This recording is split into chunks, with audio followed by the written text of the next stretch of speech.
Greetings all you maniacs of minds and crimes, and today in Warframe I am going to be talking about Empyrean. Now before that, let me just say that they really should have waited at least another month and a half or 2 months to release this freaking update, because god damn it has problems. So let's quickly take a look at my ship. So my ship is this. Yeah, Planet Express. Because why? Because Futurama is absolutely fucking fantastic. And if you've never seen Futurama, I don't understand how you are living with yourself, because Futurama is like the best show. One of the best shows. Anyway, so I have pretty basic bitch stuff. I have a new reactor. It's very bleh. Now before I really go into anything else, I want to say that the whole RNG of stats of things is bullshit. And a reactor like this, I think it was a 5% drop chance, or something low. Anyway, now we get to the weapons. Now I do have this one. I'm also working on this one, but look at these requirements. Okay, you might not think that this is all bad, but okay, 7,000 carbides. 8,000 Copernics. Now, you do get thousands as reward bonuses, if you're lucky, from Railjack missions. 11 comms, these are only around Saturn as far as I know. I've only made it to Saturn. And also 390 Calzars. Now, the Calzars, along with some of these other things, you pick up a lot of materials just during the Railjack missions, but it's puny amounts. It's not enough. Now, there's a few easy ways to fix this. Also, all these have random stats, by the way. So there is that. Everything is random. There's a few good ways of actually fixing a lot of this grind. Now, I want to preface something. What I'm about to say is going to make a lot of people say it's a free-to-play game a little annoyed. Here's the thing. It's a video game. It's supposed to be fun. It should not feel like a goddamn job of this immense grind. Oh, but some people defend the grind saying, oh, but the grind has longevity. No, the grind is not acceptable. It just isn't. Okay, so here is what I'm suggesting. You see those Copernics and Carbides? Remove a 0. I'm not kidding. I am not kidding. The amount of stuff that you get at the end of Railjack missions and in the Railjack missions is just not enough. 8,000 Copernics and 7,000 Carbides. That is at least 5 hours. If you're lucky. And if your Smita, because it actually works, buffs the stuff that you collect around the mission. If you're lucky. Me personally, I have been working on this Zekti Chronix Mark II for 6 days. Yeah. The grind looks very reasonable, doesn't it? Oh, and don't even get me started on this shit. So, the Railjack is for the Revlite is for your Omni tool to repair your ship. Now, granted, it's very minuscule amount and stuff, but why doesn't it just recharge? I don't get it. Flux energy, I mean, it's here. You also need materials for it. Munitions, you also need materials for it.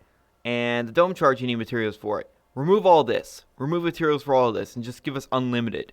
I guess you could sort of say, well, if you have unlimited missiles, that makes things easy. Not really. How about only the Mark 1 and 2 missiles?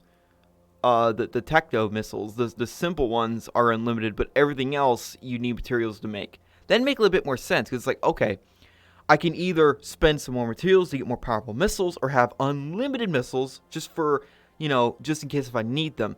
And how about more specialized missiles that will, like an EMP blast that will shut down all ships, or instantly freeze them, or make them take more damage. Things like that. That'd be cool. That would actually be very, very cool, and I would gladly put more resources into those. And you were able to say, like, you could switch out whatever missiles you want during mission. So at one point you need EMP, at one point you need freeze missiles, at another point you need missiles that make you do more damage. That'd be cool. That'd be very cool. It would add this whole tactical layer to it. What you need at that certain situation. Is it worth it or not? So there's that. Anyway, the Insurance. This is what I got so far. I'm mostly going to tactical because it is, super duper helpful. Now, they need to have these rank up requirements. Because as you can see, to rank up, I need 4. But at 5, I need 32. Fuck me. That's probably, I think it's, as you can see here, 2 to 3 is only for extra. And I can actually rank up gunnery or this if I want to. But anyway, I'm saving up to rank up my tactical so I can actually go into the Veil. They need to remove that. Another thing I want to talk about is this stuff. Alright. So all this nonsense. It gives you more health, armor, damage, all that stuff. These are random too. And to do this, you need Drac, which is basically the new Endo. Now, I'm fine with something like this because, you're working towards upgrading this kind of stuff. But it's still a bit much. Take the ludicrous grind of getting materials to make new stuff, and then add in the fact that it's RNG if you're actually going to get bonus Drac at the end of it. Derek, not Drac. Why did I say that? The biggest problem with me and Railjack, there's twofold. Okay. It's way, way too grindy. And now before you say, but it's a free-to-play game, shut up. Okay? Just don't. And here's a fun thing. You can trade these in the market. So this is almost becoming pay to win. That's not good, DE. And also, the progression system. Alright. Brozyme already did a long video of describing that his Railjack is super decked out. But he wasn't doing a lot of damage in the Veil, which is a big problem. He had a lot of the really good stuff. So, here's how the progression should go.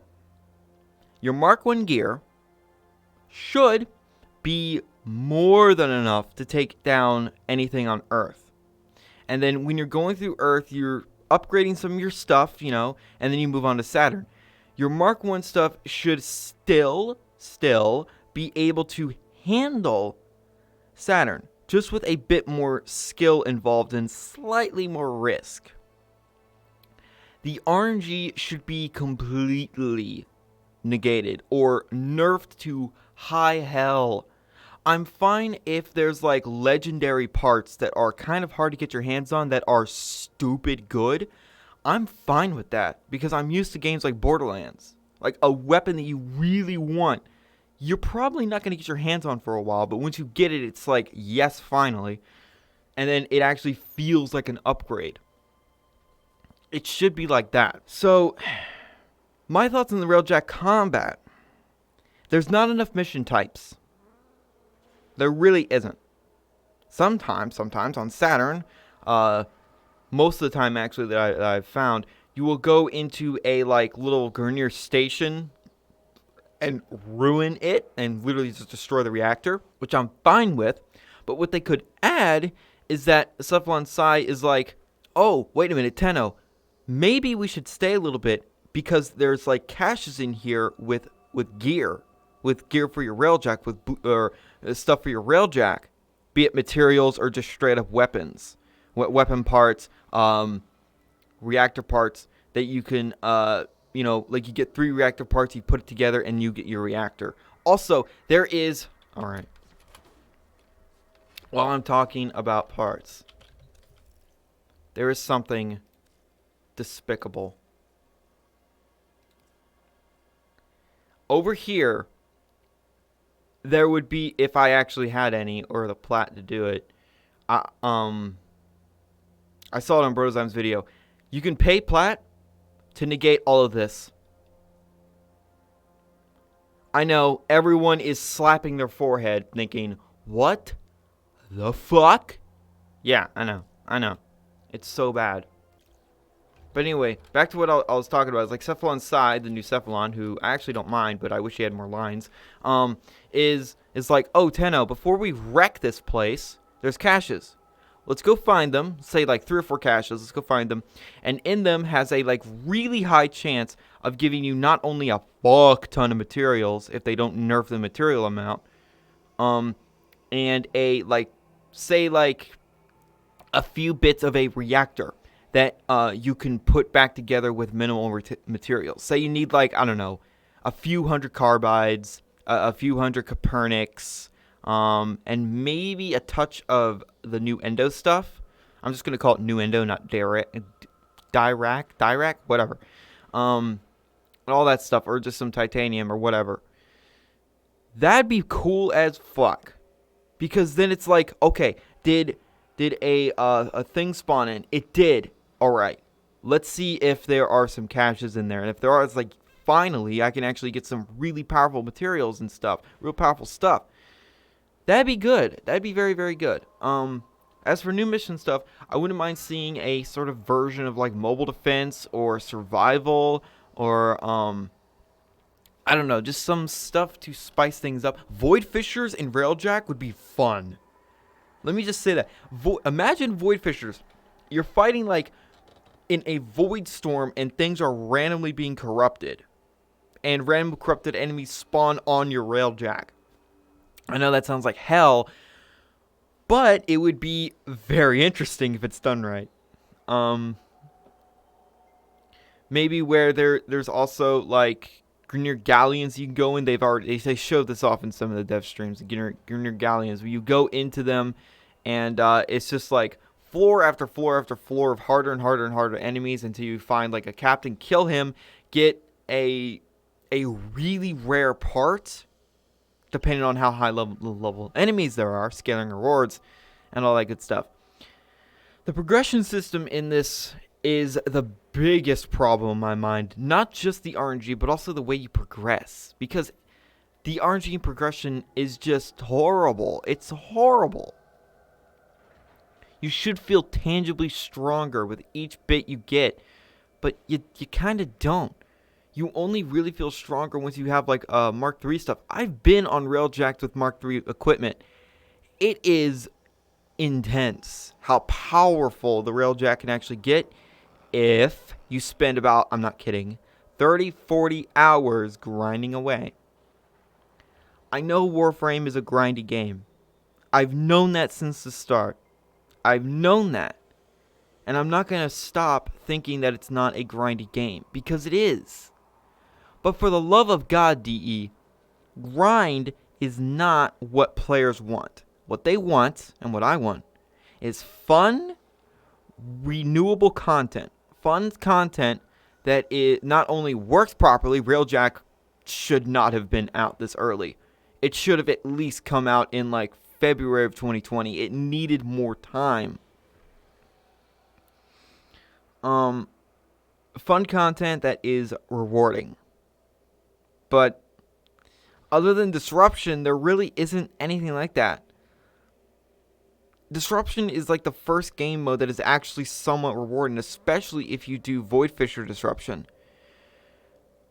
Because it actually gets really hard, especially like on Lua with the sentience and stuff. Oh my god. High level sentience? No thanks. Also, the new quest. I have not seen it yet, because I haven't been into the Veil. The new quest. Fuck you, DE, for putting RNG in the quest of a quest to let it spawn. That's bullshit. On top of all the other, heaping pile of bullshit, that's the cherry on top. That's just bad, okay? So, My opinions on Empyrean. God, this mode has potential.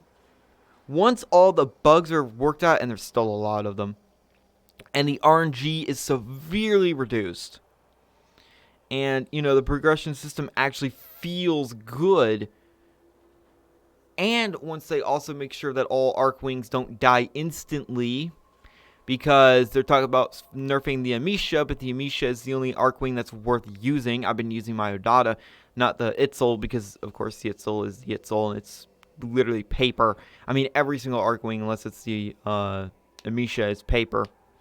Because you have to be legitimately invincible to even survive as an Arcwing, which is... Also, the new damage system doesn't work properly. But once all that works out, once they get everything perfect, I feel like that Railjack is going to be so good. I'm not going to say it's fine. When everything works, when you have a well-coordinated team, when you get the parts you need/want, and when the rewards you actually feel rewarded, it's good. But that's only happens 10% of the time. Or less. More like 3% of the time. It's a mess. They need to, at the very least, nerf the RNG. I know, it's like, but it's endgame. We're so powerful. We should have a mode that we feel weaker. I agree. But Empyrean, it's bullshit, because as soon as you go outside an Arcwing, anything touches you, you die. Unless you have invincibility with the Amisha. No exceptions. I said no exceptions. You just instantly die. Flashbacks to high-level nullifiers. But at least nullifiers you can somewhat deal with. All this being said, I'm still playing Railjack. I still play it because it's one of the few things I can actually, do. And I do love my ship, Planet Express. I probably didn't color it right. I'm remembering because I haven't seen Futurama in a while. But it's also very, very good with friends. Once you're actually like in voice chat and can talk to each other. There's good in this game mode. There's very good things. But my lord, reduce the grind. Severely reduce the RNG. This whole thousands of material stuff? No. No. Let's take this shield right here. This is the best one I found. Look at this. Now you could say, wow, you have everything there. Just go ahead. But here's the thing. This should say 450, by the way. Also, 109% more shield capacity. Cool. But look at that upgrade. You see that? From 1,000 to 1,108. Yeah, that's where all that material is going. Into nothing, pretty much. Now, the weapons at least have some more of that stuff. So let's take this. Oh, see, here it is. Yeah. Now, if you could find blueprints for these things, that would actually, solve a lot of the issues. Because, okay, I found some rush repair drones. Cool. Yeah. You need platinum for this. I think it's like 20 platinum. No, it's actually 50 platinum. And look at all this. That should say 700. That should say like 800. That should say these things don't pop up very often. That should say like 90. This should, comms. I think that number is reasonable-ish. But another thing that annoys me is, these turrets here, I can't put it onto. It's either I have it on the pilot or I have it on the gunner's side. Not both. So, if they do that, if they get rid of the absurd amount of materials you need, if they get rid of the RNG, or at least severely reduce it, and all that good stuff, and actually just make this game mode way more rewarding and enjoyable, then I think it'd be better. I don't want to see, please, just, come on. I do not want to see a single comment saying it's a free-to-play game, stop complaining. That argument is invalid, and it will, and, if you keep saying that, it's like, ODE, it's a lot of grind, but hey, at least we don't have to pay for it. They're not going to do anything about it, and this game is going to die. I'm not kidding. So, anyway, I know this was a pretty long rant, but I just had to get all of this out of my system. The goods, the game mode, when it works, is fun. I actually enjoy it. I'm not really one for space combat, but Warframe actually did it. The new Arcwing stuff feels very good. Also, they fixed the engine sound of Titania. If you didn't know that, her Razor Wing for a while sounded like she had jet engines on her ass. I don't fucking understand it, but they fixed that. Thank God. That was the weirdest thing. But I hope you enjoyed this. I want to know what you guys think of Empyrean. I want you to know, tell me what you think of my opinions on it and the solutions I came up with. Are they good, bad, are they reasonable? I think they are completely reasonable. I really do not want Warframe to become a pay-to-win game. And it's almost looking like it's starting to. You're better than this, DE. Even though I haven't played... I've only been playing Warframe for about 2 years at this point. I think in a few weeks, I will have legitimately played Warframe for 2 years. So, yeah. Even though I took like a 5-6 month break. Anyway, thank you guys so much for watching. And remember, in Trilby, we trust.